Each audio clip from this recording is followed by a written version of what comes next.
Okay, how's that? Okay, all right. Well, welcome everyone. I'm Brad Peniston. I'm executive editor of Defense One. We are a Washington, D.C. based newsroom that focuses on the future of national security, and we're also a media partner for the Global Security Forum. So we thank the Soufan Center for that opportunity, and of course, the government of Qatar for hosting this wonderful event.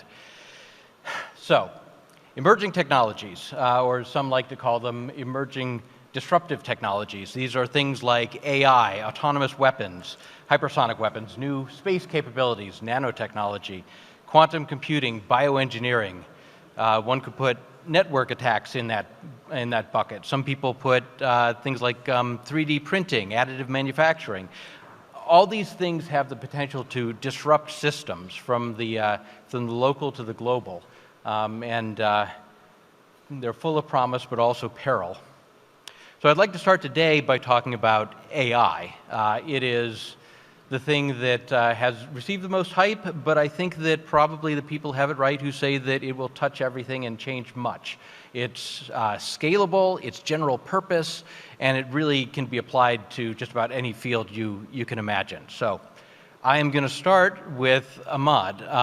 Ahmad, you teach at Harvard. You teach a class where you discuss the types of AI and how they relate to national security. Why don't you start us off? Yeah. Well, first I want to say thank you for having us. It's a privilege to be here with such a talented panel.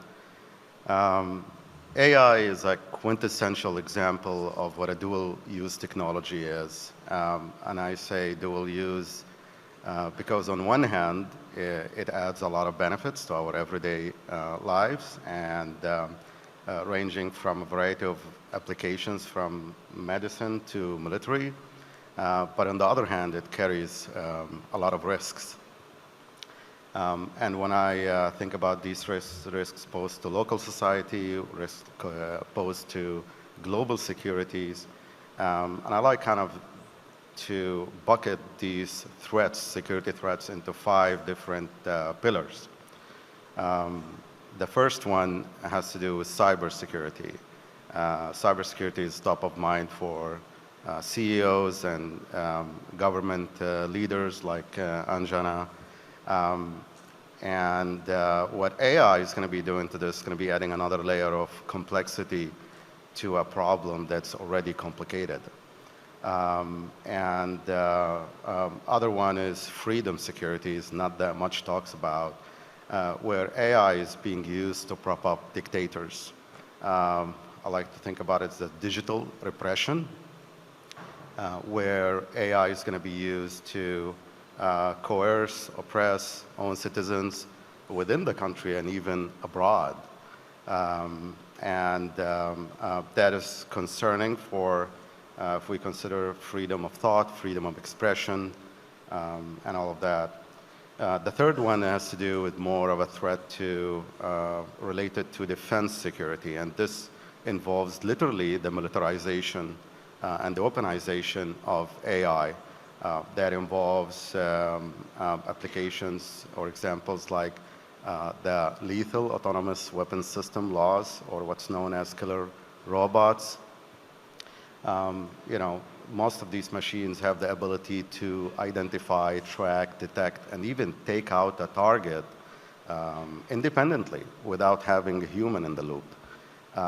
And if such technology is deployed prematurely, where these models are kind of still in an experimental phase, and they are deployed into the production field, in this case, let's say in a battlefield, this can cause harm, as we see with current active conflict. Another one I look into is information security threat, and this has to do with the spread of false narratives, whether with intent, like disinformation, or without intent, like misinformation, and leading to a situation where I like to call it an infodemic that we are living in.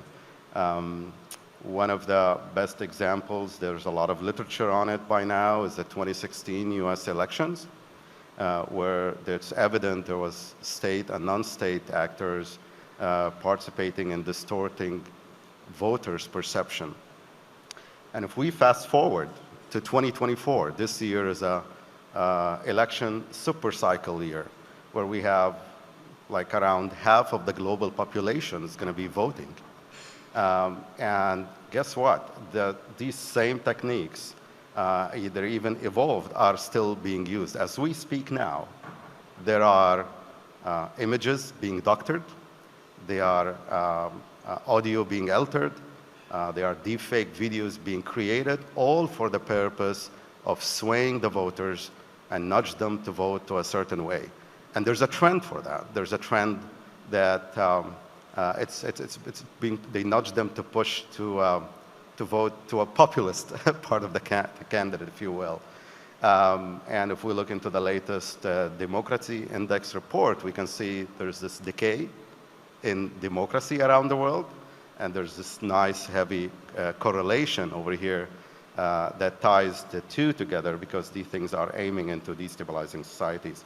And the last one is biosecurity, where AI is making the know-how or the recipes for synthetic toxins and pathogens, how to create them, making that available. These used to be confined to the boundaries of labs, and now they are available, easily accessible to whoever seeks such information. If we combine that with the falling cost of DNA synthesis, that's a serious threat. And I want to give a hypothetical example over here, not a real example.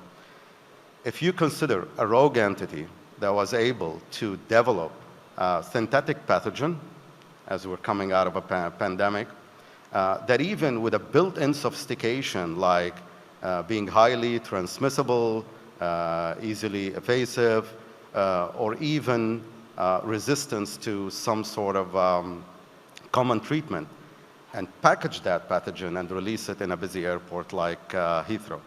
It's an unfathomable scenario. Well, thanks to AI, it's plausible right now. So with all these threats, there is a need to put some guardrails around this technology. And the way I kind of look at it is more moving towards a sustainable AI. The way I define sustainable AI is the responsible use of AI from an environmental, ethical, and societal terms. Great, and we'll talk about some of the ways we get to some of those guardrails in a little bit. Marc, you're a professor of digital humanities. What do you see when you look at AI? So, thank you. It's great to be here. I'd say it's great to be in Doha, but I live here, so it's great to be at the Sheraton, which is a great place to be. And it's a privilege to be on this panel with, again, esteemed colleagues. So my work mostly focuses on the information space. So I think it was point 4 that Hamid raised. I look at disinformation, and I also touch on this notion of digital repression or digital authoritarianism. In particular, I'm interested in the use of digital technology for illiberal ends. And I want to make a qualification here, because I think it's important that we get away necessarily from a binary of authoritarian state versus democracy. In my experience, when it comes to digital technology or disinformation or AI, we need to think in terms of supply chains first. And I just want to make that point because, when it comes to something like disinformation, those of us who've lived in Qatar or worked on the Gulf will know, for example, 6-7 years ago, there was a lot of digital disinformation. And some of that is, an American company working with a British company, working with the state in the Gulf, enacting this kind of campaign, right? So there's different nodes within that network. So the use of digital technology is often used, it is a supply chain. There are consumers and sellers of this product that engage in illiberal practices. So it's not just necessarily state-led endeavors, and it's important to bear that in mind, and I just wanted to make that point.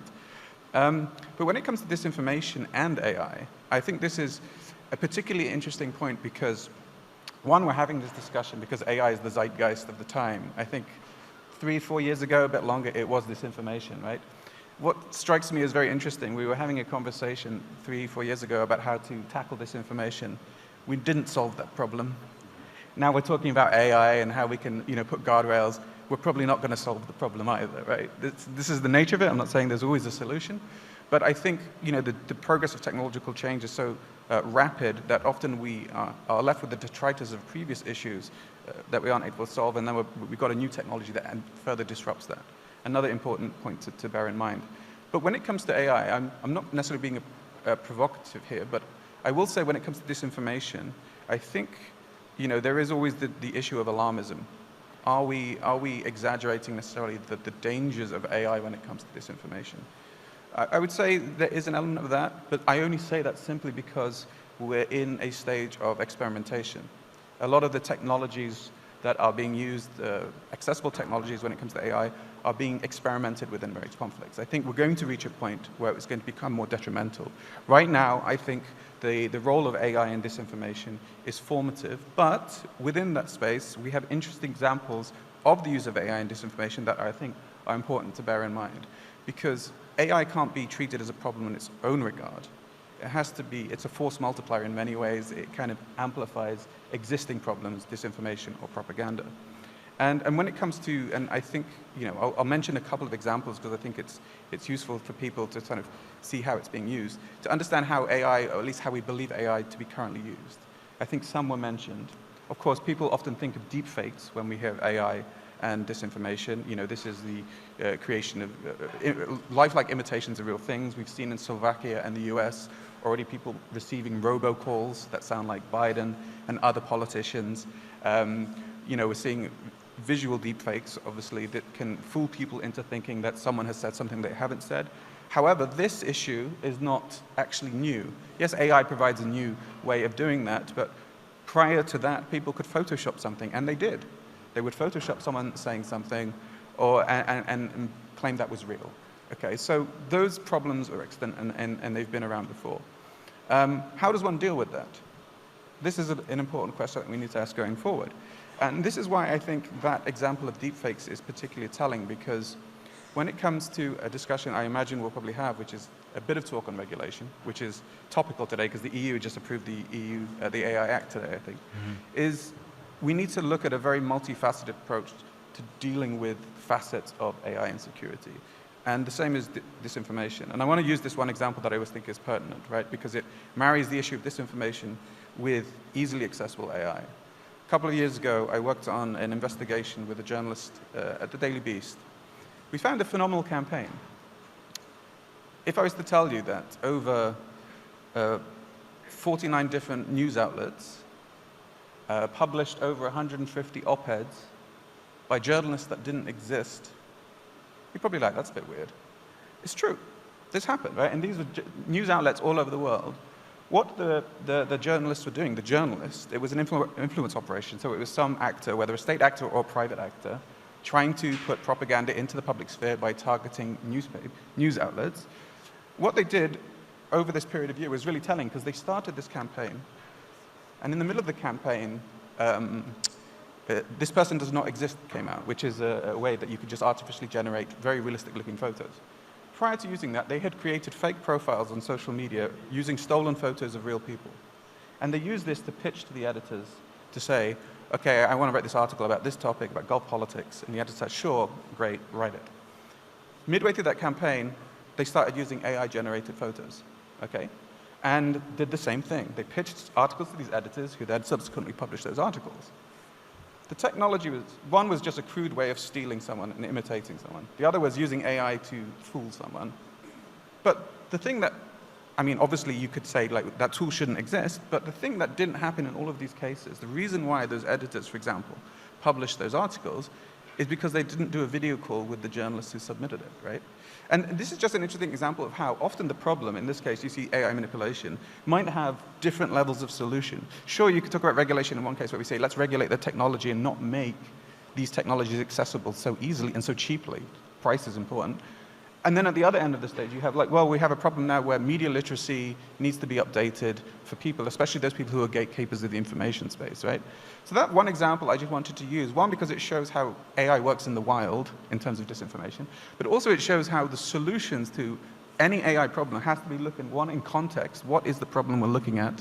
Where is that problem? Who are the different nodes within that kind of supply chain or kind of network of information, and how can that be addressed on a level that might involve regulation, or it might involve other aspects, for example, training. Thank you. Yeah, complicated. All right, Helen, you're the founder of Intrigue Media. You're also Deputy Chief of Staff to Eric Schmidt, who of course is former Google CEO, Pentagon advisor, Chairman of the National Commission on AI, all that good stuff. What do you think about it? Yes, I am none of those things. I think just quickly in responding to your first two remarks. I mean, I think it's really incredible, the pillars, the 5 pillars that Ahmad had put up. I think that's a really great framework for looking at artificial intelligence, which actually I think is a misnomer. I think we should be calling it augmented intelligence, as Marc has said, or amplified intelligence. Because really all of these issues that we're facing now with artificial intelligence is augmenting the existing problems we have in society, which of course Marc has already touched upon.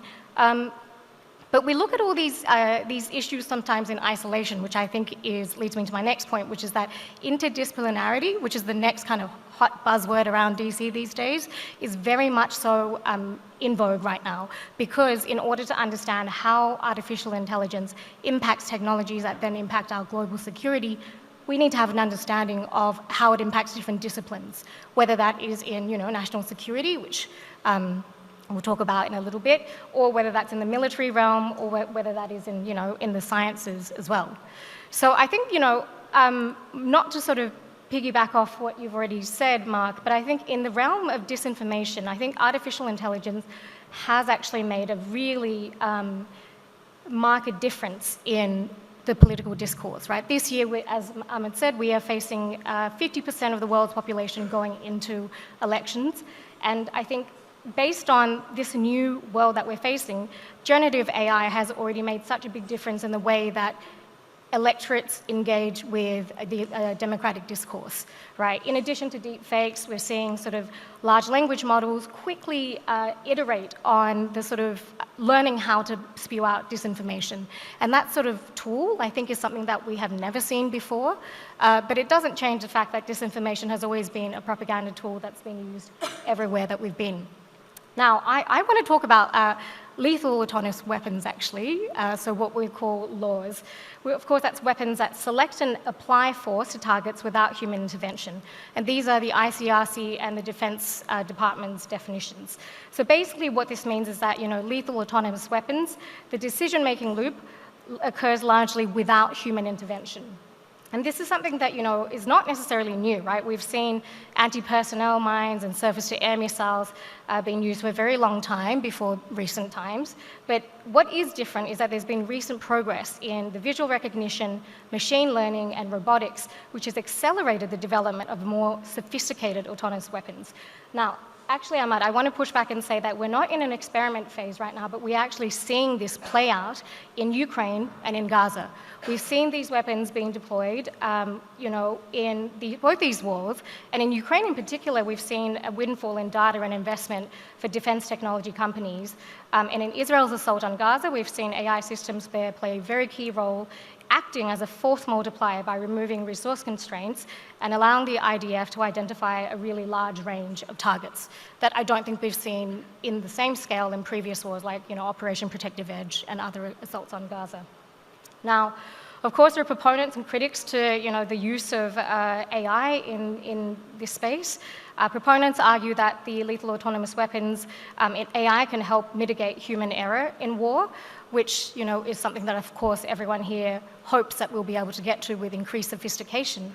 But then the critics, of course, claim that over-reliance on AI-enabled weapons only increases the systemic risks that we already face. And then further, the scalability of AI weapons, particularly at the hands of non-state actors, can really increase the likelihood and scope of conflicts around the world as these technologies become easier to acquire and easier to scale.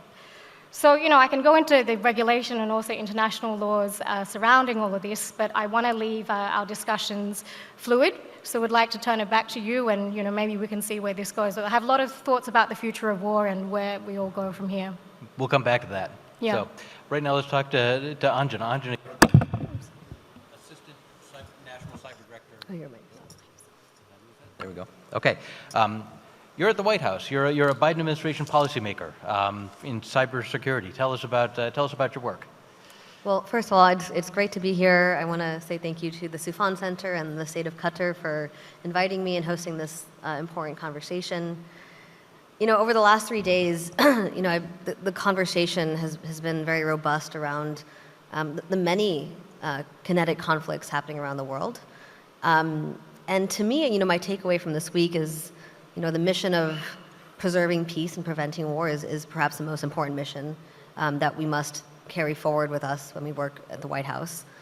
And to me, the mission of deterrence is especially complex in 2024 because when we look at protecting our critical infrastructure and our national security systems, all of that is underpinned by software, which means that our electric grid, to the satellites in space, to our nuclear weapon stockpile, if we don't understand how to secure those systems, then our deterrence mission fails.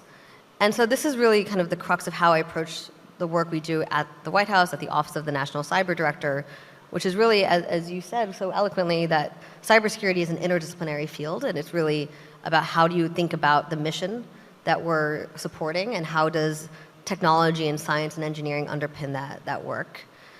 You know, the rise of AI certainly changes that conversation in the sense that while the North Star is still the same, AI is a new form of computing.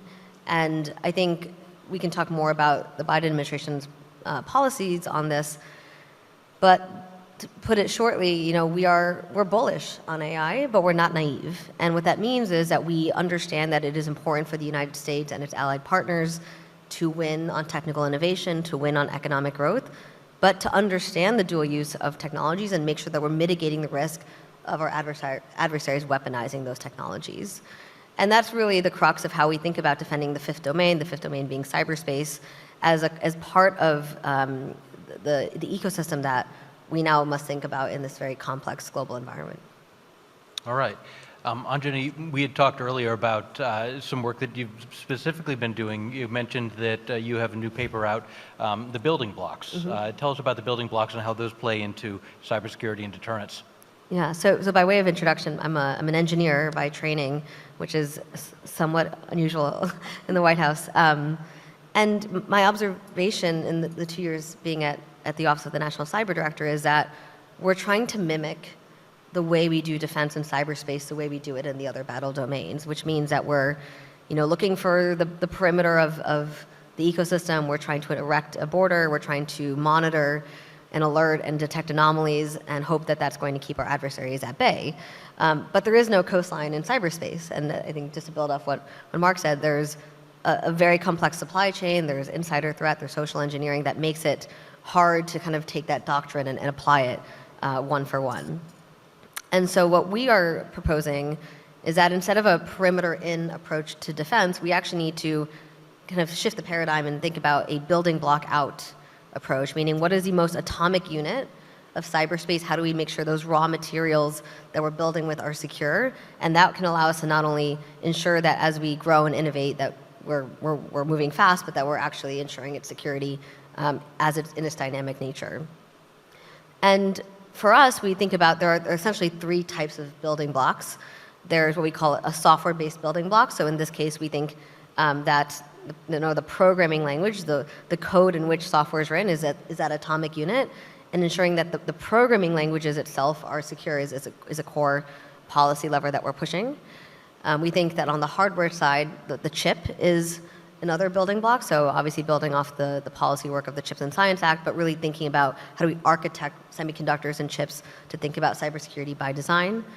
And then the third, we actually have a systems of systems problem, was when you put these building blocks together, you have to understand how do you actually create assurance that the system you've built is secure. And this is where we introduce mathematical reasoning as the third building block, and how do we actually use the power of the proof, so to speak, to make theoretical claims around security. And this is something that I think really resonates with the AI conversation, because AI is complex for several reasons. We think about, how do we actually assure that an AI system is working well? Well, it's very hard to take traditional kind of cybersecurity approaches. We need to instead, I think, start from the atomic unit and make sure that we're building this in a way that is that keeps up with the unknowns. One way you described what you're trying to do, what the Biden administration is trying to do, is in a world with AI-powered swords, you're trying to develop an AI-powered shield. Yeah. Which I thought was a fascinating way to look at it. Yeah, I think this is going to be, the kind of the inflection point for who kind of wins, so to speak, in cyberspace. which is that right now everybody is brandishing weapons. Everyone's brandishing cyber capabilities.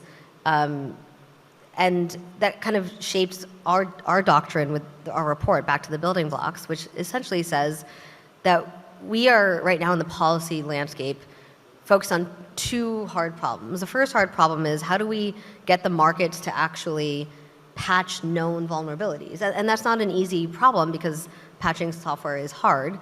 But even if you do all of that, even if you do all the correct cyber hygiene and all the compliance work, you're not able to sleep well at night as a CEO or a CTO or as a defender of cyberspace because you're not aware of all the undisclosed vulnerabilities that are just sitting and lurking as 0 days in your product.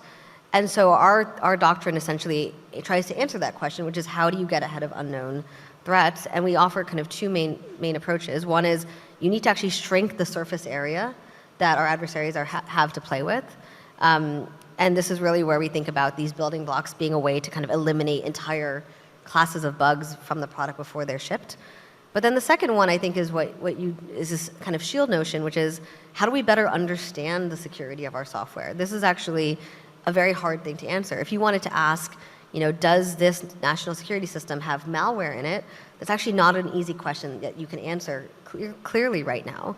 And I think what we're pushing for, kind of to build off your question around what's the next emerging technology, what we kind of declare in this report is that we think that the next emerging technology, the next emerging research field is the field of software understanding or the field of software metrology. And it may not seem very glamorous, but what we think is that is actually the most game-changing scientific breakthrough that we should be making because whoever can actually understand the security of their systems creates a new defensive capability that could deter adversaries from attacking them. If we can understand whether software has been compromised, whether malware has been introduced, whether there's vulnerabilities that are going to be exploited before they are, that is a sea change that we think is quite important. Okay, thank you. Okay, so we've heard a little bit about the ways AI is being used, some of the scary scenarios in which it could be used, a little bit about how it might be defended against.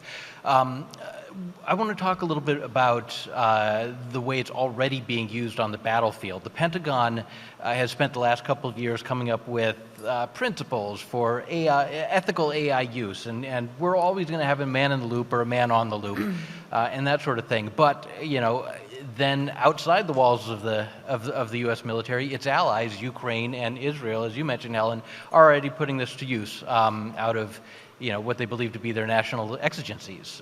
Ukraine is faced with heavy jamming by Russia, so it's got to have drones that can go off and do their destructive missions even when no human can guide them. So it's to them a very compelling case for this.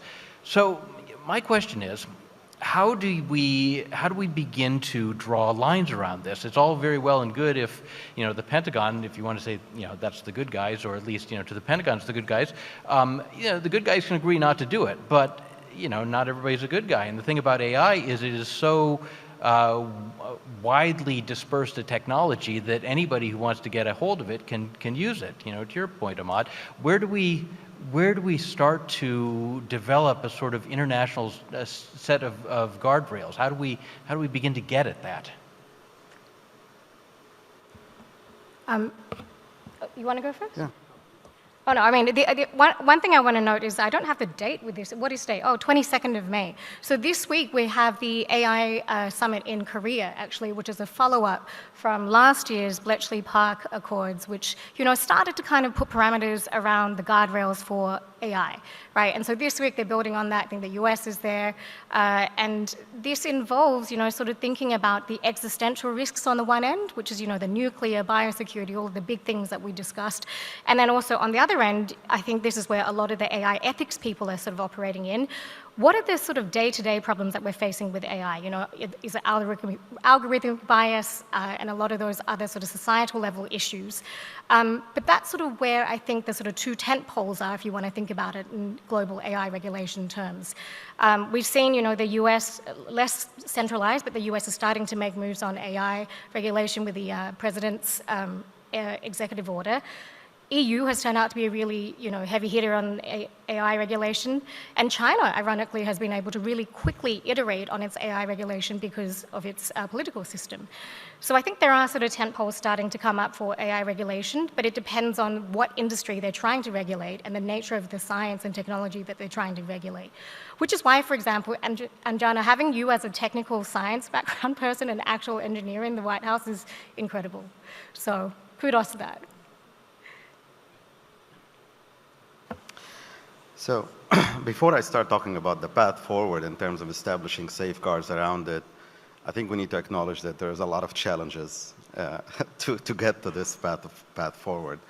Part of it is there's still a lot of uncertainty with AI, and that's due to the fact that AI is moving, the development for AI is moving at a high pace. It's sometimes higher than a lot of our ability to grasp what's going on in the technology space, and I'm barely keeping up with what's going on. If I want to put that in context, if we look into AI in the early 2020s, it's kind of the same as the internet was in the early 1990s, and we can see the internet came a long way since then. But the only difference here, it's not going to take decades to even evolve to the same level of maturity that the internet did. It's going to be years. So dealing with such exponential growth is interesting. And the other thing is, how are you going to control it? How are you going to control AI? It's such a nebulous technology, if you ask me. If I want to break that down into 3 different ingredients, first is the foundational models. Well, if we look into last month, Stanford annual index report on AI, it kind of mentioned around, like, if I'm not mistaken, 149 foundational models in 2023, and 98 of these models, 2/3, were open source. So there's an open source movement in this, so good luck in controlling that. Second ingredient is data, and if we look into data, first is the most leakable component out of that. Also, there's synthetic data right now that is on the rise, and generating data probably with all of these 4 IR technologies with IoTs is very easy, right? And the third ingredient is the hardware. And that's the physical component. That is probably the most controllable one.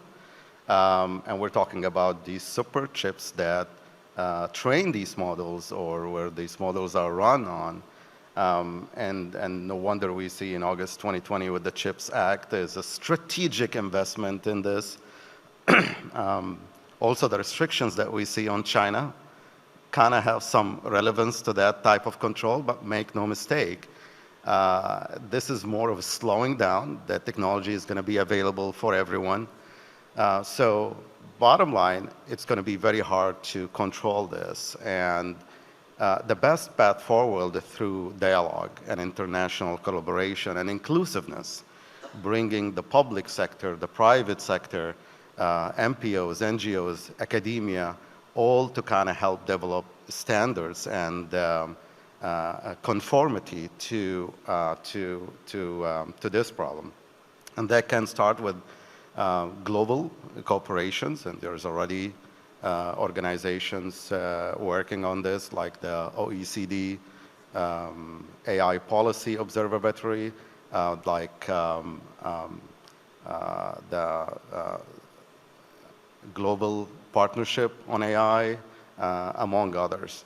Also, having something established at the national level. You know, I talked about what the Biden administration is doing, and previously with the blueprint for the AI Bill of Rights. Canada has one. Singapore has an excellent AI governance model. And then taking that one step down to the commercial sector. How can you establish processes for auditability, enhancing auditability?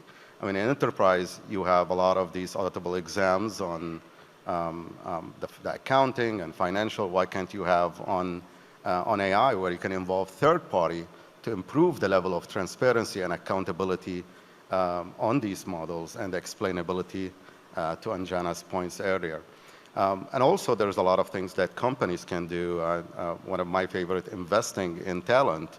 On my team, anybody who wants to engage in this, they have to go through training on courses on ethical AI and responsible AI before they start getting their hands wet. So they have engineers, they have this in mind while we're working on this technology. Yeah, I wanted to add in on this because I think, all these points are really brilliant. And but there's always an element here of guardrails have been mentioned. AI as a shield has been mentioned, but it's also important to bear in mind that whilst we can talk about maybe high-level aspects of, shield as universal, we also have to accept the fact that someone else's shield is someone else's sword. And the example that you mentioned, Helen in Gaza, you have Habzora and Lavender being used, right? This is an AI learning system. And the point is, if you read the reports about that, yes, AI is being used to help select kill people in Gaza.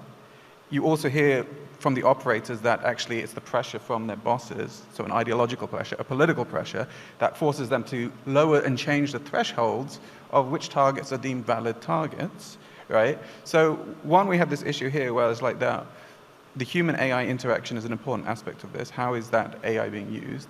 But the shield aspect is that many would argue, the IDF using that would argue that actually we're using this as a form of defense, right? We are using AI to facilitate our defense, right? And this is what frustrates me about, I suppose, the whole AI debate. Even within the legislation space, which you mentioned now, Helen, in the EU, you have an exemption for military development. Right, so the EU has this has these new kind of standards for how AI should be used, but again, military are given far more leeway in the development of AI tools, and it's the military tools in the use of AI that are often the most harmful. Right, so we can talk about creating safe AI, but we're talking about safe AI for people who might exploit it and might abuse it for manipulation, which is important. But ultimately, the forces that are engaged in the most harm often harm who that might be disputed in terms of its validity or humaneness are the ones using it. So how do we deal with that? And on a similar point, I think we have this, and I completely agree with that, we have to work together. But what is working together when you have lots of people talking about AI regulation, right? You have this going on in the US. The EU, some would dispute it, but they are, in theory, ahead of the game. They're a bit more favorable towards regulation. They did the same with disinformation. And I think there's also an ideological difference in the US generally. This ties in with the sort of neoliberal politics of not wanting to regulate business, right? And you can debate whether you agree or disagree with that. That's not the point I'm making. But the point is that ideological perspective, it creates a tension between this trying to work together with other people who are trying to create guardrails for AI. And I just want to end on, again, talking back to disinformation, we've seen this problem before. The problem before in regulating disinformation reflects, I think, the same problem we're going to see now. When, it looked like there was, for example, Russian interference in the US elections back in 2016, there was a lot of fervor on Capitol Hill. There was, you had Mark Zuckerberg there, or his clone, I'm not sure which, talking about the need to regulate. And that actually forced social media companies at the time to actually be more transparent about their data, to create systems of giving civil society, and this comes to working together, data to, for example, analyze disinformation campaigns, influence campaigns. A few years later, that political pressure drops. Yes, there's still political and social media companies, though the focus now is TikTok for other reasons. But you see Elon Musk take over X. When he does that, his own personal beliefs make him create a platform where there is less accountability. He disbands the safety team, right? They no longer dump out the accounts that have been tied to state-backed disinformation operations. And then Meta quietly do the same. They say, well, if Elon Musk does it, then we don't have to do it. And even now CrowdTangle, which is a tool that's designed to help journalists and other civil society actors have a bit more insight into what's going on behind the scenes in terms of data manipulation, that's going to be sort of shut down more or less in August. So without actual legislation, with just these kind of commitments, and this is what we saw in Seoul, these 15 companies or so have made a commitment. It's still companies sort of agreeing to police themselves, when ultimately the competition that will force those companies to try and outpace each other is going to win. So I think we need to somehow talk about getting on the same page in terms of regulation, because I don't see us doing that at this point. Marc, I'm going to push back on that because I think we like a spicy panel. So I think, look, if you think about this, I think you need to just separate between the regulation of content versus the regulation of AI as a technology. Right, I think the regulation of content, and I agree with you, there's always a tension between American-based tech companies, which are largely regulated by Section 230 of the CDA, which means that, their sort of social contract or contract with American ideals is a very different one. So ultimately, they will always err on the side of free speech. And I'm not American, but I worked at Google before joining this current team, and I know that the content teams are very much in favor of sort of allowing content to be online. So whether that sort of mantra translates to other jurisdictions in the EU, in the sort of so-called global South, is a different matter.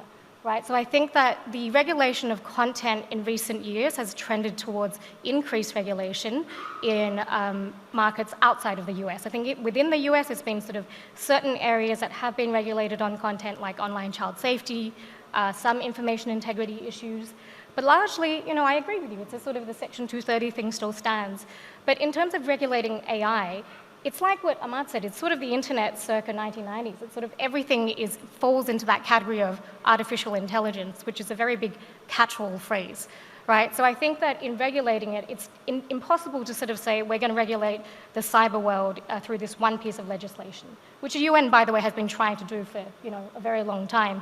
But we are making good moves, I think, collectively, we as in society, the world, the sort of multilateral institutions, towards having some kind of framework, and you need to start with that, right? I think what we hear about the UN is that it's not designed to save us, it's not designed to take us up to heaven, but it's designed to save us from going to hell. So I think having some kind of guardrails is better than nothing, and I know that's a very perhaps idealistic way of looking at things, but I do think that the debate roughly on AI is moving in the right direction at a faster pace than previous technologies, and I think we are all better off for it. Yep. As a policymaker, I think I also slightly disagree with your assessment on the regulation and the policy coming out, at least of the US. I think to see not just the AI executive order, but a data security executive order, the president's national cybersecurity strategy, I would argue that this is one of the more tech-forward tech policy administrations in the US and in a long time. I think there's humility that I think is required of both Silicon Valley and of Washington. I think it's important for Washington to carry humility around what we don't yet know about an emerging technology. And I think the way the executive order was drafted was very intentional about that. I think it was designed to cover a very wide scope of 8 pillars, including cybersecurity and safety and trust and privacy, but also things like human rights and worker rights and consumer rights, but also things like global competition and government use of AI. So when you read the executive order, you're going to see, again, a very optimistic but risk-aware approach to policymaking. And I think what's important is that there also needs to be humility from Silicon Valley about the foreign policy consequences of the technologies that they build. And the public-private partnerships is so important and something that we hold very in high regard at the White House as we build policy. It does need to be done in partnership with a very diverse ecosystem, including our international partners, our civil society, our academic researchers, and private sector. But I want to just comment on something that I often hear in these conversations about AI, which is we talk about security and safety. Those terms often get used interchangeably and sometimes incorrectly. And I want to just explain how we think about those two terms and what they mean so that it helps inform some of the policy conversation. The way we define the security of a system is that it's what are the threats of the environment to the system, whereas safety is what are the threats of the system to the environment. And that nuance difference is actually quite important because how you approach solutions in those two domains will differ. When we think about the security of a system, and we're looking at the vectors coming in towards the technology, and this kind of, for us, follows kind of the cybersecurity strategy quite similarly in the sense that how do we think about threat actors and assurance of software and hardware. But when we think about safety, we're now talking about outputs. And this is especially complex in AI for two reasons. Number one, I think the conversation around context, the context in which a system is deployed depends whether you're talking about an autonomous weapon or a biomedical context requires very different understanding of what is the standard of safety, trust, and care that is needed. But what makes it even more complex, and why I think it's important to be slightly cautious in how we think about regulation, is we're now dealing with a stochastic system, which means that when you ask an AI model a question, the output is not going to be the same every single time. And so now there's a probabilistic element of what this looks like. So there's some really important scientific and technical questions that need to be answered as we shape policy. And I think what you all mentioned earlier holds true, which is those are problems that have lasted for a lot longer than the AI conversation has been. So the conversation about what does acceptable use in a battlefield look like is not a new question that requires policy answers that go way beyond the technology. It means understanding what are the rules of election security that goes way beyond the technology. And I think there's some work we have to do as policymakers and as technologists to make sure that we're thinking about these hard problems in ways that bring an interdisciplinary approach to these very challenging global times. If I may add on this, it's an interesting topic. So what will be the balance then if we don't want to have that type of intrusive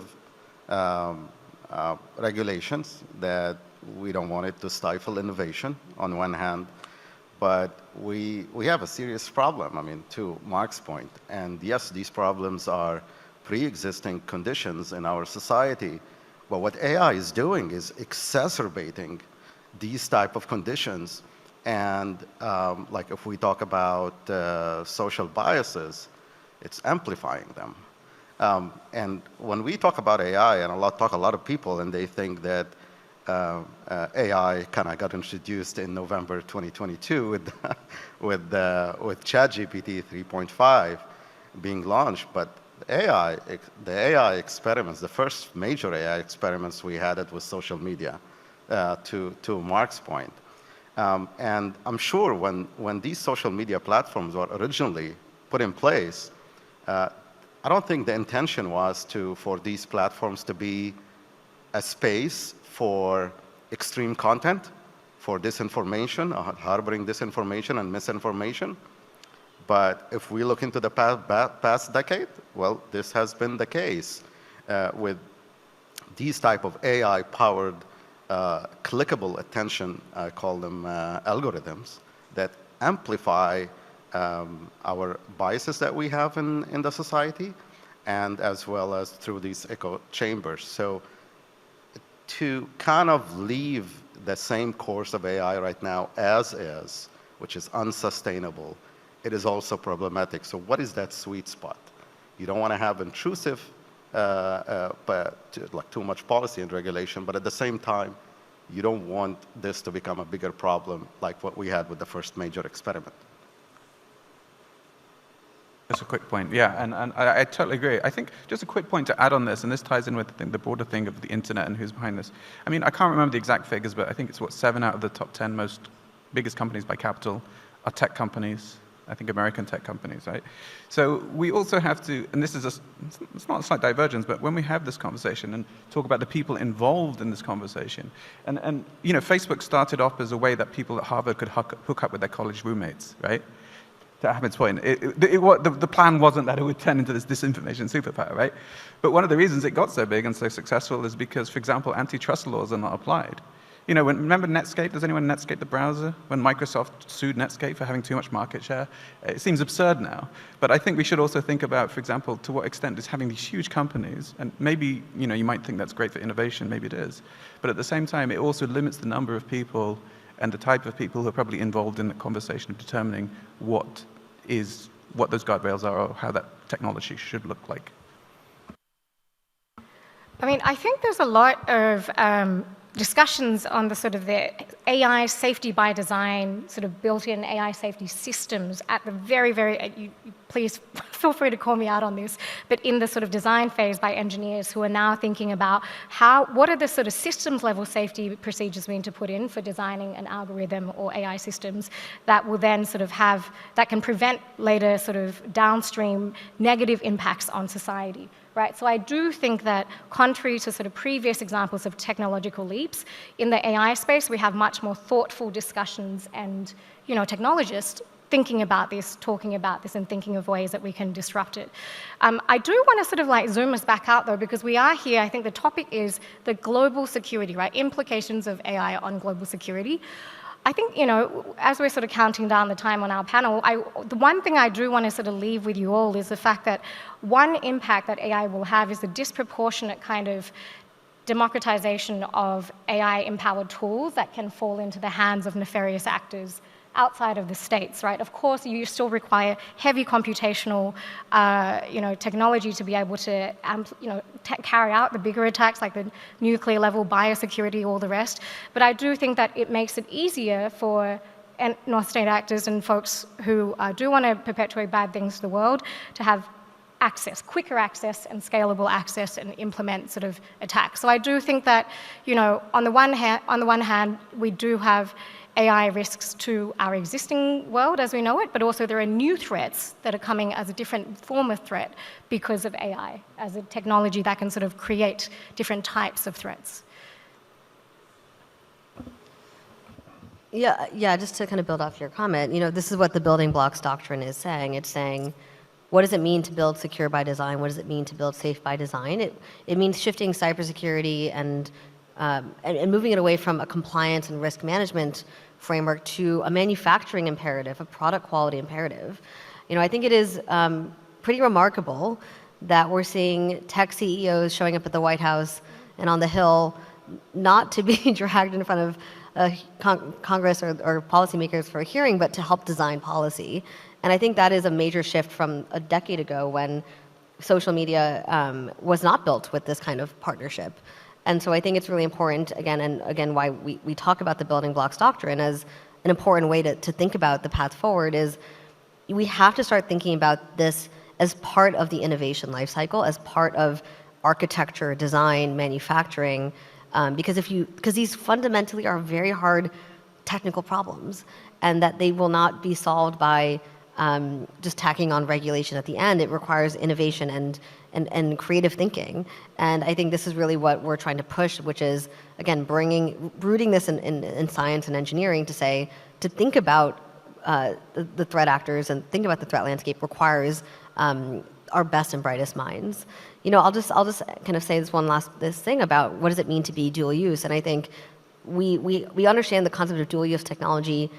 There's no better example than looking at the full scale invasion of Ukraine 2 years ago, and which was that the conflict started with a cyber attack on an American satellite company. And what I always say is, when you think about building a tech company, our adversaries do not care if you're FedRAMP certified. They don't care if you're considered a government system or not. They care, are you impacting our critical infrastructure and our national security systems? So if you're building and innovating in Silicon Valley, especially on things like AI, the battlefield does not have a clear boundary in that everybody is building for the warfighter. And so I think there's a shift that is needed in Silicon Valley to say, what does it mean to understand that your company is part of the national interest? And it is our job, particularly as cybersecurity policymakers, to make sure that message resonates and is aligned with the mission, whether it's an economic mission or a military one. And I think this is a shift you're going to see coming out of this administration, and one that will continue, I hope, for the decade to come.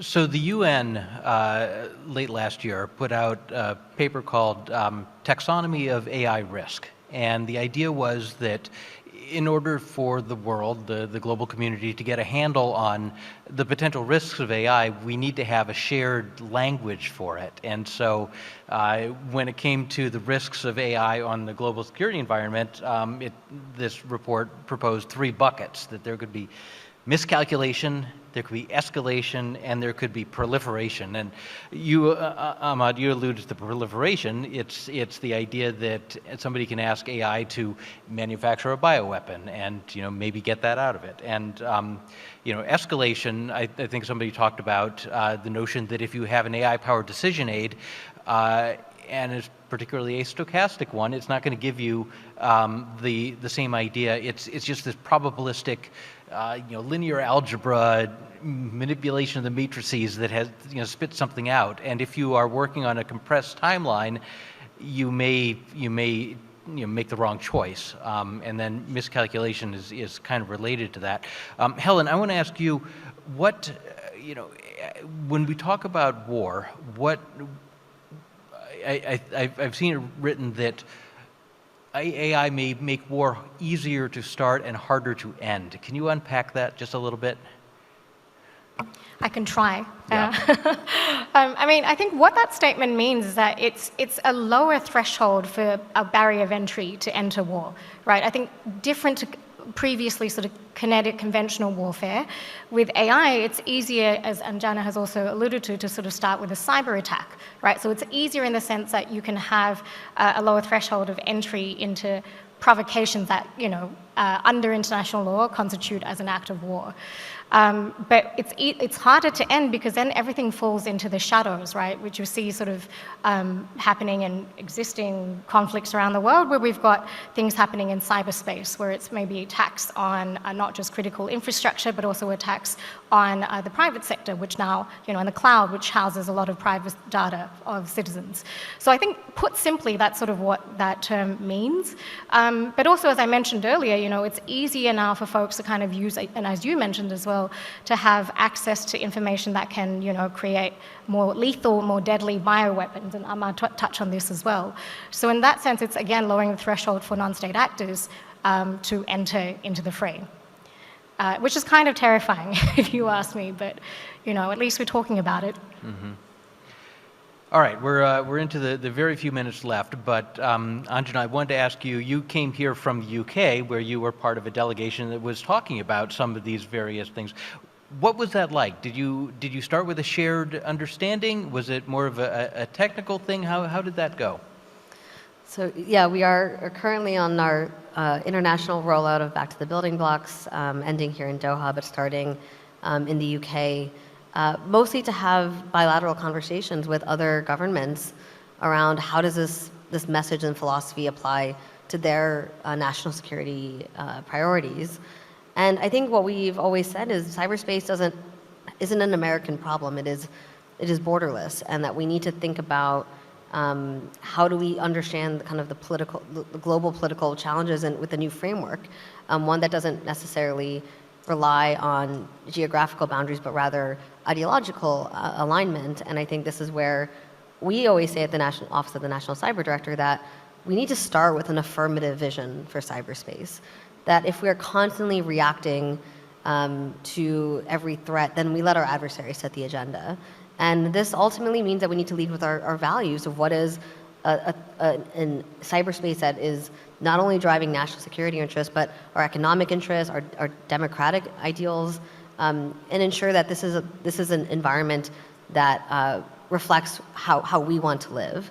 And that is, in some ways, a more optimistic mission, and one that I think is very inspiring because it allows us to think forward and think about the world we want to create and how we want to build it, and that's one that requires tremendous international collaboration. All right. Well, I think the notion that a problem is not one country's alone, but borderless is probably a theme that's run through these past 3 days. So I think that's probably a pretty good one to end on. I thank everybody for this wonderful discussion, and thank you for listening.